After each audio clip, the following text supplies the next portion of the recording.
Salut les gens, c'est la Belgique. C'est la Belgique. On a reçu ça gratuit en achetant du terreau, Monsanto.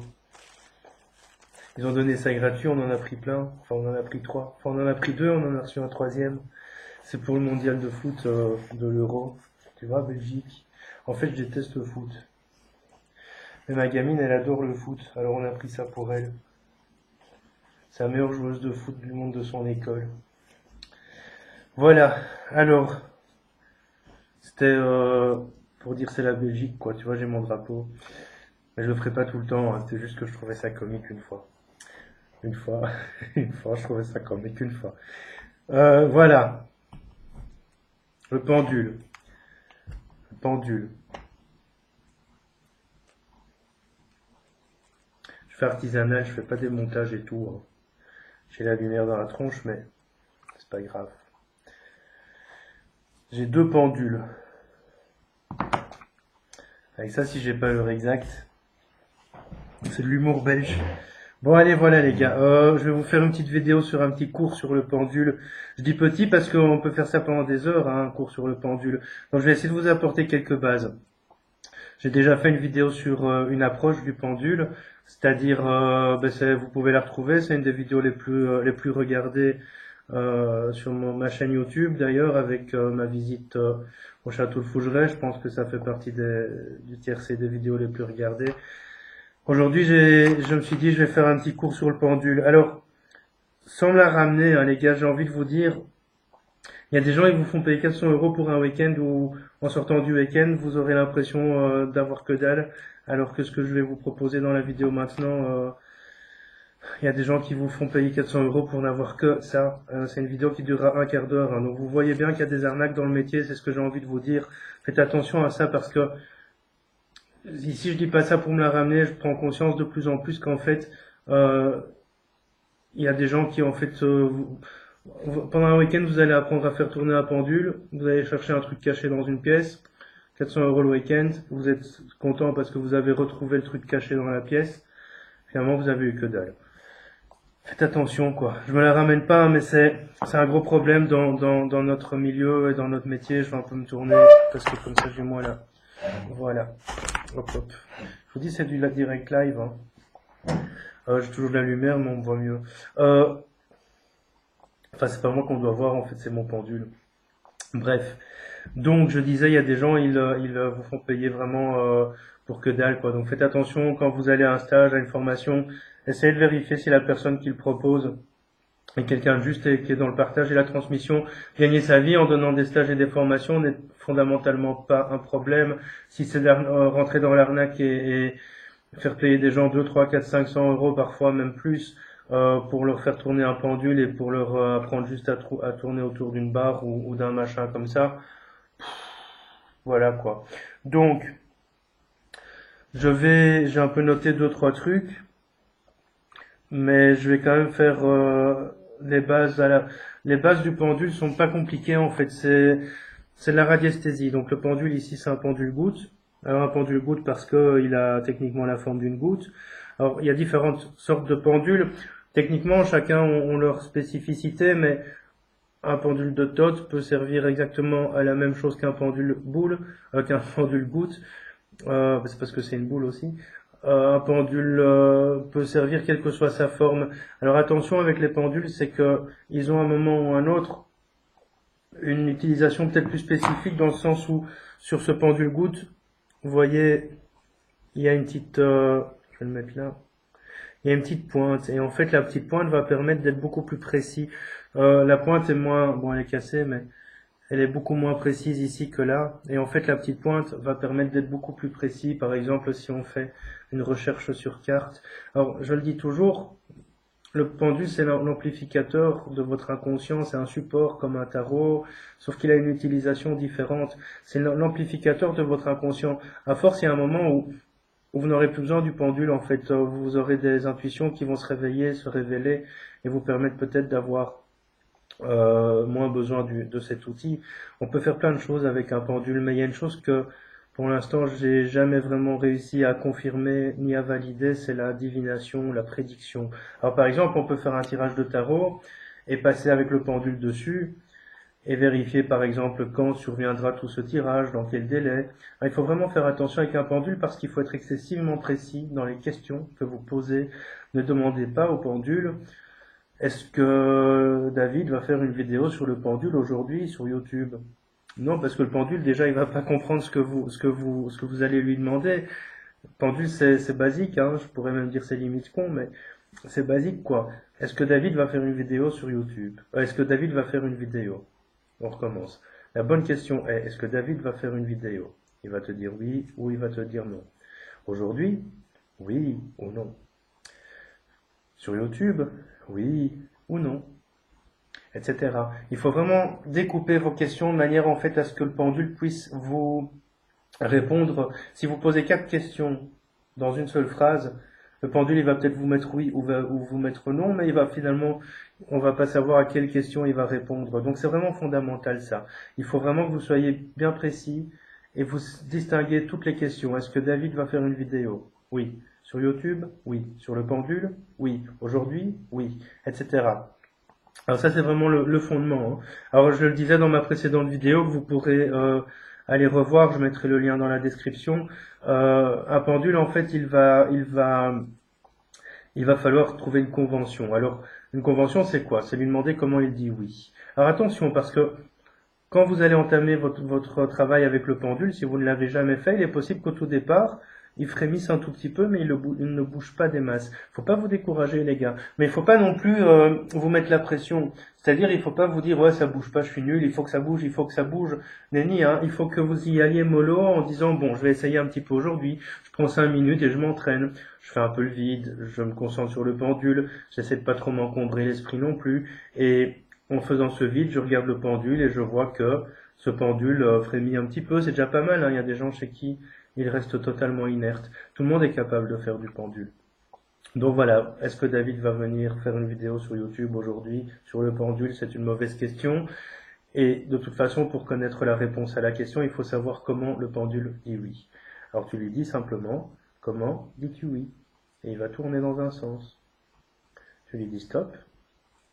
Comment dis-tu non? Et il va tourner dans le sens inverse. Chez moi, c'est dans ce sens-là. Donc pour le oui, c'est dans le sens des aiguilles d'une montre. Pour le non, c'est dans le sens inverse. C'est moi qui le fais aller là, hein, sur le coup. Vous voyez ma main qui bouge, mais vous pouvez le faire, hein. Je connais des gens qui maîtrisent parfaitement le pendule et qui donnent toujours la petite impulsion au départ. C'est pour pas attendre que le pendule réagisse. Parfois, il donne l'impulsion, hein. De toute façon, même en donnant l'impulsion oui, il reprendra le non s'il veut reprendre le non. Donc ça, c'est pas un problème. Donc dans mon pendule, il va me dire oui dans le sens des aiguilles d'une montre. Ton pendule, il va peut-être dire oui dans le sens opposé. Peut-être même que ton pendule, il va rester inerte quand tu lui demandes comment dis-tu oui. Et quand il demande comment tu dis non, peut-être qu'il va venir vers toi. Ou peut-être vers devant. Alors c'est marrant parce que quand tu fais ça, il a son point de départ, il va aller vers devant et il va s'arrêter au point de départ. Donc il va pas faire forcément ça comme ça, tu vois. Il va faire des petits mouvements saccadés comme ça jusqu'au point de départ et depuis le point de départ. Donc c'est assez intéressant. Comment dis-tu peut-être? Alors là, il va tourner d'une certaine manière. Souvent, moi, mon pendule, quand il dit ni oui ni non, c'est un peu un jeu aussi, hein, ni oui ni non. Si mon pendule dit ni oui ni non, mais faut pas jouer au ni oui ni non avec ton pendule parce que sinon tu n'auras jamais de réponse si tu joues au ni oui ni non avec lui. S'il peut pas dire oui et non, qu'est-ce que tu veux qu'il te dise? Donc avec ton pendule, quand il dit ni oui ni non, ben le mien il reste sur place, il bouge pas. Pour moi, ça veut dire j'ai pas de réponse à te donner. Alors oui, il y a toujours le libre arbitre, et même avec le pendule, le libre arbitre est important parce que le pendule, c'est l'amplificateur de ton inconscient, c'est aussi l'amplificateur énergétique de tout ton rayonnement, de tout ton système énergétique. Et donc inévitablement, si dans ton rayonnement il y a des choses que tu n'as pas envie d'entendre, de savoir, de comprendre, ou que tu as vraiment une pensée très forte, une envie très forte, un désir très fort, ben ton pendule va aller dans ce sens-là. Et c'est un des trucs que personnellement j'ai tendance un peu à reprocher au pendule, c'est qu'en fait il a tendance aussi à te donner la réponse que tu as envie d'entendre. Alors pour ça encore un petit truc. N'allez pas avec la main gauche, même si vous êtes gaucher. Essayez d'aller avec la main droite. Pourquoi? Parce que la main gauche, c'est la main des émotions. La main droite, c'est plutôt la main qui va être coupée des émotions. Donc, quand vous faites le pendule, essayez de le faire à la main droite. C'est beaucoup mieux. Vous mettez déjà moins d'énergie émotionnelle et émotive dedans. Alors, un autre petit truc, que je conseille parfois aux gens. Si tu ne parviens pas, je le conseille pour les triades aussi. Si tu as l'impression qu'en fait le pendule te répond ce que tu as envie d'entendre, au lieu de demander est-ce que je vais faire une vidéo, demandez-lui est-ce que David Mogiel va faire une vidéo. Bon, alors je le prends, je le prends pour moi dans le sens où je me pose la question à moi, mais essayez de vous dissocier, quoi. Au lieu de dire est-ce que je, dites avec votre prénom et éventuellement votre nom de famille. Posez la question comme ça à la troisième personne, est-ce que machin va faire ceci ou va faire cela? Est-ce que machin va avoir un travail? Est-ce que machin va avoir une relation? Etc. Faites-le, c'est vraiment fondamental. On me pose souvent une question. Cette question est quels sont les dangers avec le pendule?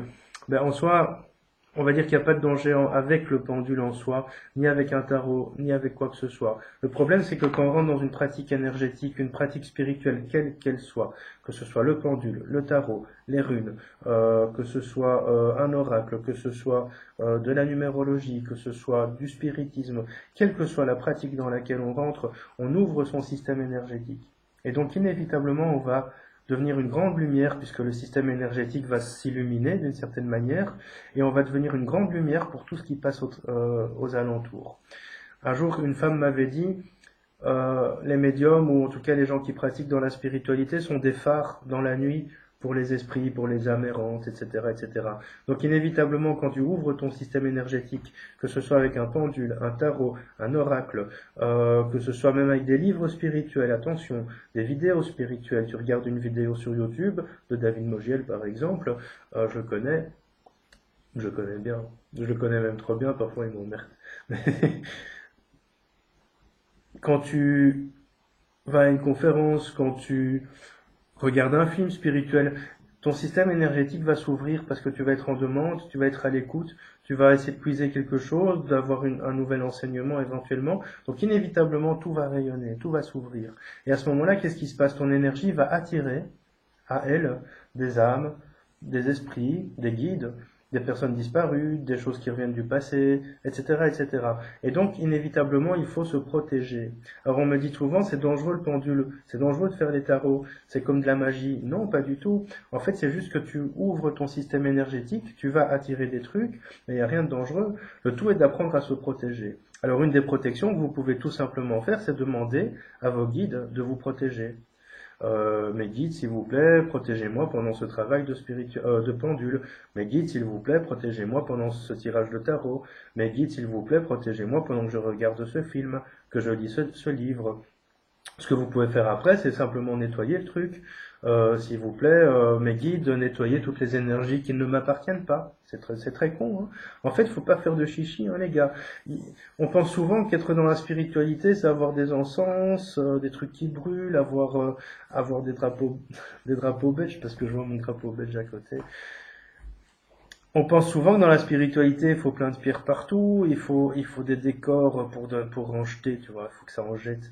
Mais non, il faut pas que ça en jette, c'est hyper simple, quoi. Moi, j'ai mon bar, là, derrière, enfin, c'est que mes verres. Je suis dans ma maison, il y a deux, trois bouts que j'aime bien, mais c'est tout, il y a pas à faire de chichi et de machin. Et c'est pareil avec les protections, il n'y a pas à faire de chichi. Protège-moi de... Et le mieux, c'est aussi de te demander à toi-même de te protéger. Donc, tu penses que tu te protèges, tu visualises une bulle blanche autour de toi qui te protège et qui te permet de rayonner ton énergie, mais qui fait bouclier à tout ce qui vient, de l'extérieur. Cette corde-là est assez longue parce que normalement ce pendule-là, mais depuis j'ai pris la grosse tête, donc ça passe moins bien. Quand tu prends la grosse tête, ça va pas. Je le porte ici, mon pendule en général. Ça c'est génial. Alors il y a des pendules que je garde souvent, enfin j'en ai plus que deux ou trois. Il y a des pendules que je garde dans un tiroir ou sur ma table de nuit. Euh, il y a des pendules, ce pendule-là particulièrement, je l'aime beaucoup parce que c'est un cadeau que je m'étais fait il y a quelques années. C'est un pendule qui coûte malheureusement assez cher et je me l'étais fait, je l'aime bien. Ça aussi entre guillemets un petit fétiche. Alors je le mets souvent autour du cou, mais vous remarquez qu'en fait il tombe vers le bas et je remarque qu'en fait le soir je suis épuisé quand je le porte de trop. Alors ça c'est de la céramique, c'est pas encore dramatique, mais le cristal de roche, certaines pierres, de la métiste va vous vider, l'émeraude. Les pierres vertes, il y a des gens qui savent se payer l'émeraude, mais pas tous. Les cristals, alors je dis les cristals et pas les cristaux, les cristals de roche. vont vous vider aussi. Quand en fait quelque chose part vers le bas, il va envoyer toute votre énergie dans la terre et donc vous allez vous vider de votre énergie. Donc moi je porte plus aussi souvent qu'avant parce qu'il faudrait que je rallonge la corde. Hein. Je pourrais me pendre avec. Regarde. Hop, hop, hop. Voilà. Je pourrais me pendre avec. Mais je vais pas le faire. Hein. Donc voilà. Celui-là je le porte plus trop parce que le soir, je suis épuisé quand je le porte de trop. Alors après, je suis épuisé tout le temps de toute façon. Je suis crevé du matin au soir, mais encore plus fort quand je porte ce pendule-là. Pareil pour celui-là, même il est en boule, il va concentrer toute votre énergie. À un moment, pouf, il va le rejeter vers le bas. C'est des pointes hein, qui vont vers le bas, c'est pas positif. Et inversement, si vous portez un pendule vers le haut, il y en a qui sont plus pointus vers le haut, mais vous allez tout vous prendre dans la tranche. Donc évitez de le porter trop au cou. Moi, je conseille vraiment de le porter dans son sac. Celui-là, je le mets le plus souvent quand je pars faire un tour sur des lieux où je teste le pendule, etc. Donc voilà. Alors, ce que je vais faire maintenant, comme je fais en amateur, je vais vous montrer 2-3 exercices. J'avais aussi envie de vous dire, le pendule, c'est lui qui vous choisit. Hein. Je le rappelle, je l'ai déjà dit dans la précédente vidéo, mais c'est pas toi qui choisis ton pendule. Exemple, celui-là, je l'avais échangé contre un atelier, quelqu'un a fait un atelier, j'ai échangé le pendule. Celui-là, je me le suis offert, mais j'avais une fois acheté un pendule, je suis arrivé au magasin, je regardais les pendules et pouf, il y en a un qui est tombé sur le comptoir, c'était celui-là, c'est ce genre de choses en fait. Ou quand il y en a un qui t'interpelle. Le pendule de Tot m'interpellait, à chaque fois que je le voyais, il m'attirait, c'est comme s'il me disait prends-moi, achète-moi, allez, prends. Et en fait voilà, j'ai pas résisté. Mais le truc, c'est que c'est vraiment le pendule qui te choisit. Alors, l'utilisation principale du pendule, c'est trouver des puits, c'est de la radiesthésie, c'est comme une baguette de sourcier. Donc, c'est trouver des puits, trouver des failles telluriques, trouver éventuellement des gens, des objets. Alors ici, au cours de pendule, en général, je cache un objet à un endroit et je demande aux gens de le trouver avec le pendule. Mais la première chose à faire, c'est que le pendule doit se charger idéalement sur l'objet. Alors si tu ne sais pas charger le pendule sur l'objet. Je vais vous montrer tout ça tout de suite. Hein. Je vais bouger la caméra pour que vous puissiez voir. Si tu sais pas charger le pendule sur l'objet, l'idéal c'est de marquer le nom de l'objet quelque part. Si quelqu'un cherche quelque chose, tu n'as pas de témoin, on appelle ça un témoin, tu marques le nom de ce truc sur un papier et tu charges le pendule dessus. Alors pareil, tu peux jouer au loto avec. Tu peux jouer, mais c'est pas dit que tu gagnes. J'ai pas dit que tu peux gagner au loto avec. J'ai dit que tu peux jouer au loto avec. C'est pas pareil. Voilà. Alors les bonnes questions, ça j'en ai parlé. Alors moi je travaille aussi sur les maladies. Alors il y a des livres qui permettent, je sais pas où est mon livre. Il y a un livre qui s'appelle Le Pendule Or. Le Pendule Or, je mettrai le lien dans la description aussi. Je vais le noter sinon j'oublie. Mémoire courte, conscience tranquille. Le Pendule Or. Où il y a plein de planches en fait, on bouge pas. Tu m'entends? Tu m'entends? Tu me réponds pas. Non mais il est pas ici. Je croyais que je l'avais ici mais je l'ai pas ici. Et ce pendule or en fait, il y a plein de planches différentes dedans qui sont intéressantes pour tester les taux énergétiques, pour déterminer une maladie. Il y a des planches anatomiques et tu peux voir que par exemple il y a un problème sur le genou. Souvent les gens ils viennent chez le guérisseur et en fait les guérisseurs qui utilisent le pendule, la personne leur dit ouais j'ai mal là et en fait le problème il vient du milieu du dos. Donc si le guérisseur il se fie à ce que la personne dit, il va soigner là et c'est pas là le problème. Donc il prend le pendule et on vérifie que c'est bien au milieu du dos ou en tout cas que c'est bien là que ça pourrait survenir. Alors, je disais, il faut vraiment faire les choses simplement, pas vous mettre la pression, il faut pas vous dire, il faut que ce pendule tourne. C'est comme quand on fait un soin, je ne dis pas, il faut que je soigne. Je dis, je vais soigner et c'est tout. Et je vais faire du pendule et c'est tout. Et si ça met 6 mois avant que mon pendule commence à me donner un oui franc, un non franc, ça mettra 6 mois et c'est pas dramatique. Après, il y a des gens, tu leur mets un pendule dans les mains, ils ont jamais touché, et direct, ça va donner quelque chose. Je me souviens, quand j'étais gosse à l'école, il y avait un gamin qui, je sais pas, vous avez sans doute fait ça, un gamin qui venait avec une chaîne comme ça, et il disait ouais donne ta main, et il mettait sur la main, il disait combien de gosses tu vas avoir, et puis ça tournait. En fait c'est la première approche que j'ai eue avec le pendule, moi c'était ça, c'est pas moi qui le faisais, c'était le gosse, mais je trouvais ça assez sympa. Alors des petits exercices, je vais me bouger la caméra comme ça vous le voyez. Voilà. Alors voilà le principe. Le premier exercice que je vais vous proposer, je vais essayer de faire ça. Ouais, j'espère qu'on va bien voir. Là, du coup, je vois plus ma gueule parce que le truc s'est bougé. Ah, ça va pas. Il y a un truc qui a bougé. Ah, voilà. Vous êtes là? Oui, vous êtes là. Alors, la première chose, vous allez prendre votre pendule et dessiner sur des lignes.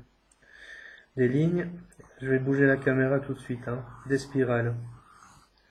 Voilà, alors ça c'est intéressant. Sur la caméra, je vais vous montrer. Tu as des lignes et des spirales. Tu prends ton pendule, quel qu'il soit. Et alors le pendule, il va suivre la ligne. C'est chouette, hein.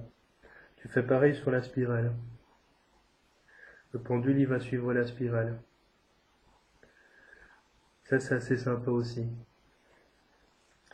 Ce que tu peux faire aussi, par exemple, c'est faire... Alors ça, c'est un peu plus compliqué, mais tu peux faire la même spirale, mais avec une flèche. Pour montrer au pendule le sens dans lequel tu veux aller. Et en fait, tu prends comme ça, il va faire comme ça. Tu vas me dire c'est logique puisque la spirale part dans ce sens-là. Mais si tu prends la spirale et que tu fais comme ça, normalement le pendule, il va aller... de toute façon, ouais, c'est une spirale, donc c'est hyper con ce que je te dis. Mais essaye chez toi parce que c'est assez intéressant. Tu fais le truc et en fait, tu vas voir que... Moi, j'essaie de centrer ici. Je vais pas regarder mon pendule. Je sais pas faire deux choses en même temps, je suis un mec. Donc je sais pas regarder le pendule et le truc. Il va tourner dans ce sens-là, mais il va plus aller aussi large, tu vois. Quand tu prends dans le sens opposé, hop, il va large. Alors un pendule, ça se contrôle, hein, il faut le savoir. C'est pour ça que j'ai un peu parfois des petits doutes avec le pendule. Un pendule, ça se contrôle. Hein. Tu dis au pendule, va dans l'autre sens, il va dans l'autre sens. Un truc sympa, bouge pas. Tu prends de l'eau, c'est un verre. Ikea. C'est pas un verre où il y a écrit mon âge dedans, et heureusement. Un des buts du pendule, c'est de trouver de l'eau, hein, les gars. Tu vois, tu prends de l'eau, il va capter l'énergie de l'eau. Alors ça, c'est comique parce qu'en fait, il va pas dépasser le verre. Et tu peux essayer ce que tu veux, il dépassera pas le verre. Tu vois? C'est comique, hein. Ça, c'est un truc simple. C'est pour de t'entraîner un peu, hein. Entraîner, en fait, à quoi ça va t'entraîner essentiellement? À maîtriser le pendule, hein. Je vais parler comme ça. Ça va te, ça va t'entraîner essentiellement à maîtriser le pendule en fait. Donc ça veut dire que en faisant ces spirales, en faisant ce genre de trucs, ça va t'aider à apprivoiser le pendule, à t'entraîner pour la manipulation. Ça va lui permettre de tourner aussi si tu n'arrives pas à le faire tourner. Tu le mets au-dessus de l'eau, tu vas voir, il part tout seul. Hein. T'as même pas besoin d'être le meilleur des radiesthésistes pour ça. Hein. Ici tu prends, attends, parce que ça marche avec l'autre pendule aussi. Sur le verre. Ça marche avec tous les pendules, ça. Sauf avec celle-là. Celle-là, elle bouge pas. C'est con, hein. Autre chose. Pardon, j'ai un peu un chat dans la gorge. Je veux pas sortir. Qu'est-ce que j'allais faire encore tu vois, on va dans mon nez. Euh, donc j'avais, ne te mets pas la pression. Tu veux travailler sur quelqu'un? Imagine, on va prendre. Je vais faire comme ça. Isabelle. Elle a les yeux bleus. Tu mets une date de naissance, par exemple, le 12 du 11 1977, par exemple. Et en fait, là, tu peux travailler. Est-ce que tu peux te charger sur Isabelle? Il va se charger dessus. Alors, quand il se charge sur le témoin, l'idéal, c'est d'avoir une photo. Normalement, le pendule, quand il se charge, il va dans le sens inverse du oui. Il y en a qui bougent pas non plus, hein, je l'ai déjà dit, mais il y en a qui bougent pas. Voilà, quand il s'arrête, c'est qu'il est chargé sur Isabelle. Alors, je connais pas d'Isabelle, j'ai inventé, mais pour te donner un exemple, tu peux poser des questions. Isabelle va-t-elle bien? Il va te dire oui. Est-elle vivante? Il va te dire non. Tu vas te dire, oh, elle est morte, oh, la pauvre Isabelle. Mais en fait, c'est parce qu'elle existe peut-être pas. Il y a bien une Isabelle dans le monde qui est née le 12 novembre 77, mais Fondamentalement, je l'ai inventée, donc peut-être qu'elle n'existe pas, donc il me dit non, elle n'est pas vivante. Alors tu peux faire plein de choses avec ce pendule. Isabelle va-t-elle venir? Tu vas me dire c'est une question du futur. Oui, mais après tu peux vérifier. Tu as dit aujourd'hui, dimanche 22 mai, Isabelle va venir. Ben, tu le notes sur un papier. Et puis tu vérifies si Isabelle vient. Aujourd'hui? Non. Demain? Non. Mardi?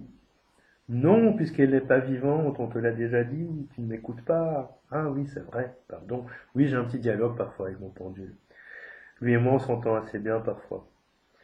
Pas toujours, parce que parfois il râle quand je le laisse trop longtemps dans mon tiroir. Il me répond aussi, tu vois, parfois je pense à des trucs, je l'ai en main, et il me répond. Alors autre chose, bouge pas. Je fais avec des effets spéciaux, t'as vu? Comme je suis hyper pas bien équipé, t'as vu, tu peux même te voir. C'est quoi, c'est génial ce truc. Je suis pas bien équipé alors. Ah voilà, par exemple, Victor vient te voir, je connais pas de Victor. Victor, Victor, il est né le 24 juillet 1982. Et Victor a perdu son coffre-fort. Avec 1 million d'euros dedans. Il l'a perdu, il ne sait pas où. Parce que tu lui demandes d'office, mais tu l'as perdu où? Et il va te répondre, je ne sais pas. C'est pour ça que je l'ai perdu. Tu vas dire, mon cher Victor, je peux t'aider. Mais qu'est-ce que tu vas faire? Son coffre-fort ou son million d'euros? Qu'est-ce que tu vas chercher en premier? Les millions d'euros sont dans le coffre-fort. Donc il faut chercher le coffre-fort, parce que si tu demandes à chercher le million d'euros, il ne va pas trouver, parce qu'il ne sait pas que le million est dans le coffre-fort. Donc tu vas chercher le coffre-fort de Victor. Donc ce que tu vas faire, tu vas demander au Victor quelle est la marque du coffre-fort, et tu vas noter coffre-fort. Tu demandes sa couleur, gris. De marque, alors tu notes la marque, hein, tu marques pas de marque, mais tu notes la marque. Et là, tu vas passer ton pendule en tant que témoin. Première chose. Alors qu'est-ce que ça va permettre? Il va se charger. Tu demandes de te charger sur le coffre-fort gris de marque de Victor, né le 24 juillet 82. Il va se charger, une fois que c'est fait, il va s'arrêter. Une fois que c'est fait, tu prends ton plan. Alors j'ai pas de plan à portée de main, mais tu prends un plan et tu demandes en fait de quadriller. Il y a des plans quadrillés qui existent sur le net, hein. La plupart des plans sont quadrillés aussi parce que vous voyez, il y a A1, A2, A3, A4, A5, B2, B3, B4, B5, etc. Donc voilà, la plupart des plans sont quadrillés, mais tu prends ton plan et tu essayes d'aller dans les quadrillages. Donc tu demandes au pendule sur le plan d'aller chercher. Et en fait, il s'oriente comme ça, tu vois, il va pointer vers quelque part. Tu vas vers là où il pointe, et là, il va peut-être plus pointer de manière plus précise. Tu vas vers où il pointe, et puis tu essayes, il va te dire non. Tu bouges au millimètre, hein, tu bouges. Tu bouges pas comme ça, hein. Tu bouges pas comme ça. Tu bouges vraiment au millimètre sur le plan, et là, il va te dire non. Il va te dire oui. Il va te dire non. Il va te dire tu m'ennuies. Lâche-moi avec ton coffre. De toute façon, Victor, c'est un mytho, il a pas de coffre. Et en fait, c'est là que, en fait, tu te dis bon, le pendule, c'est hyper précis, mais parfois, c'est pas évident parce que, avec des pendules trop gros, tu sais pas faire au millimètre et c'est là qu'intervient le pendule goutte. Alors, il y a des pendules beaucoup plus pointus aussi que ceux-là qui vont permettre justement d'être beaucoup plus précis sur le plan. Voilà, et tu vas dire, oui, je suis sur le bon endroit, j'ai trouvé le coffre-fort avec 1 million d'euros, du coup j'y vais, je vous laisse, salut, je vais chercher un coffre-fort, salut, salut. Non. Alors ça c'est vraiment quelque chose de fondamental. Autre chose, je ne sais pas si vous allez bien voir, mais... Donc votre pendule, je vous ai expliqué comment vous le tenez dans la précédente vidéo, hein. Vous pouvez, dans une maison, chercher des endroits où il y a des failles telluriques. Et donc quand vous avancez, votre pendule il va dire oui, oui, oui, c'est bien. Et à un moment il va s'arrêter. Et dès qu'il tourne dans le sens inverse du oui, c'est qu'à cet endroit-là, il y a une faille tellurique. Alors ça peut être une faille tellurique, ça peut aussi être par exemple un endroit où il y a de l'eau qui passe en dessous. C'est possible qu'ici, comme il y a les chiottes juste derrière, il capte un des tuyaux. Par exemple ici, il va tourner oui. Mais les failles sont plus loin et ma caméra va pas jusque là. Les failles sont plus loin chez moi et la caméra va pas jusque là. C'est pour ça que j'ai besoin du nouveau matos, mais bon. Pour l'instant, c'est pas à l'ordre du jour finalement. Donc voilà, c'est vraiment fondamental d'apprendre à maîtriser le pendule. Je me remets là, voilà. Salut. Vous avez vu tous les effets spéciaux que je fais? Alors, ça c'est des petits trucs de base évidemment. Je vous montre un peu ça en vrac. Euh, Alors moi je fais pas de spiritisme avec le pendule, je parle pas avec des personnes disparues. De toute façon tu as cette capacité ou tu l'as pas, un point. Moi je parle avec des morts de temps en temps en cas de suicide ou d'accident ou de mort mystérieuse, mais je le fais pas fondamentalement souvent. Je connais des gens qui le font régulièrement. Avec leur pendule, ils discutent avec des personnes décédées, avec leurs enfants, etc. La question est de savoir si c'est bien avec ces personnes-là qu'elles discutent. Je le répète, quand tu t'ouvres énergétiquement, ben, tu vas attirer à toi plein d'énergie. Donc inévitablement, il faut vraiment bien maîtriser l'outil. Sortir complètement de son émotion aussi pour pouvoir le maîtriser. Si tu as perdu un gosse, un parent et que tu as envie de discuter avec lui ou elle, l'émotion est super présente, donc c'est pas toujours facile de discuter. Et puis souvent, tu vas recevoir des réponses que tu as envie d'entendre. Est-ce que tu vas bien? Non, je vais pas du tout bien. Là, je suis coincé d'entre deux mondes. J'arrive pas à m'extraire, je vois pas la lumière. Mais non, c'est pas ça que tu veux entendre. Toi, tu as envie d'entendre, ouais, ça va super bien, c'est le paradis, il y a 72 vierges et tout. Je suis hyper content. Voilà, non, c'est ça que tu as envie d'entendre, hein. T'as pas envie d'entendre non, ça va pas bien, je regrette d'avoir fait du mal à machin, je regrette d'être parti si tôt, je regrette de m'être suicidé, je regrette d'avoir trop bu avant de prendre la bagnole et de m'être craché contre un platane.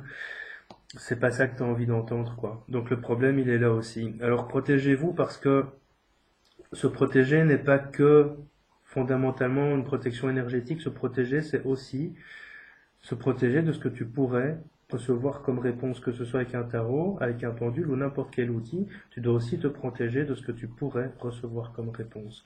Bon, voilà. Moi, ce que oui, vous pouvez aussi trouver, je vous l'ai dit, les chiffres du loto.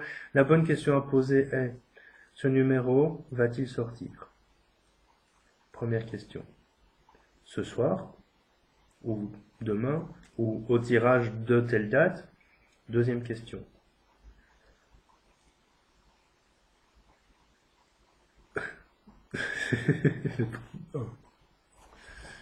Ce numéro va-t-il sortir? Oui ou non? Si c'est non, tu passes au deuxième. Ce numéro va-t-il sortir? Oui. Au tirage de ce soir? Oui. À l'euro-million? Oui. Au loto? Oui. À n'importe quel autre jeu? Oui ou non? Une fois que tu as fait ça, non, avant de faire ça, tu vas d'abord charger tu vas d'abord charger ton pendule. Tu vas prendre un papier sur lequel tu écris le nom du tirage, la date et l'heure du tirage. Tu charges le pendule dessus. Une fois que c'est fait, tu prends ton pendule et tu le passes. Il faut qu'il soit hyper pointu parce que les bulletins, les petites cases à cocher sont pas forcément faciles à cocher, enfin sont petites quoi, tu vois. Ce que vous pouvez faire, c'est un agrandissement éventuellement, mais ça doit être le bulletin que tu vas jouer. Donc tu fais un agrandissement de ce bulletin pour pouvoir cocher les numéros, mais c'est ce bulletin-là que tu dois jouer. Et donc voilà, tu passes sur ton agrandissement, sur ton bulletin original, et tu passes sur chaque numéro et tu dis ce numéro va-t-il sortir au tirage de ce soir à l'euro-million. 3 questions, pas une. Il ne faut surtout pas demander ce numéro sortira-t-il au tirage de l'euro-million de ce soir. Non, ce numéro va-t-il sortir? Oui. Au tirage de l'euro-million? Oui, de ce soir. Oui. Alors les expériences montrent qu'il est possible d'avoir entre 3 et 5 numéros sur les 6. Dans le cas de l'euro-million, c'est en général 5 numéros et 2 étoiles. Il y a des gens plus doués que d'autres pour ça, parce que là encore, tu mets ton émotion, ben, ça va pas aller. Donc l'idéal, c'est vraiment de couper l'émotion. Si tu as vraiment envie de gagner, que tu as des merdes financières, si tu as cette émotion qui est là, ça va pas aller. Voilà, donc c'est vraiment fondamental de pouvoir te dissocier de tes émotions, quelle que soit ta pratique en fait, hein, que tu pratiques le tarot, le pendule, encore n'importe quoi, hein, tu te coupes de l'émotion parce que l'émotion n'a pas sa place dans le travail spirituel. Si elle a sa place, mais pas quand on fait un travail pour soi ou pour quelqu'un d'autre. N'oublie pas que l'émotion va générer. Alors l'émotion, il y a des émotions positives qui sont très bonnes, mais il y a des émotions plus négatives. J'ai des merdes financières, j'ai envie de gagner au loto, je passe mon pendule, euh, je dégage une émotion parce qu'il faut que je l'ai. Et bah, du coup, dès qu'il y a il faut, il n'y a pas, hein. Il faut, je dois, ça marche pas. Il faut, je dois. ça ne marche pas. Il faut, je dois, ça ne marche pas. Il faut, je dois, ne marche pas. Je vais, je fais, je tente, j'essaye, tout simplement. Dès que tu te mets la pression avec un il faut, je dois, ça marchera pas. Voilà, je vais vous laisser là maintenant. C'était un petit cours, hein, je répète bien, donc il y a plein d'exercices sur le net pour pouvoir apprendre à manier, à manipuler un pendule. N'ayez pas peur du pendule, il ne peut rien vous faire, il peut pas vous sauter dessus et vous planter le truc dans l'œil parce qu'il est pointu. À moins que vous êtes complètement gauche avec, mais il n'y a pas moyen. Le pendule ne peut rien vous faire. Je déconseille tout travail de prédiction, de divination, de spiritisme, de contact avec les guides, avec le pendule, parce que ce n'est pas son utilisation première. Et deuxièmement, parce qu'aussi, trop d'émotions dans ce genre de travaux, et donc inévitablement, ça va perturber, le travail et le résultat. Je vous dis salut, à bientôt. C'était la Belgique. Ouais, vive la Belgique, j'aime pas le foot, mais c'est pas grave. J'avais dit que je le ferais une fois. Mais demain ou ma prochaine, je mettrai mon écharpe parce que peut-être qu'il fera froid. Parce que ici on est en Belgique et il fait pluvieux, il fait très pluvieux, on est le 22 mai. Ça pue le pétrole ce truc. Salut.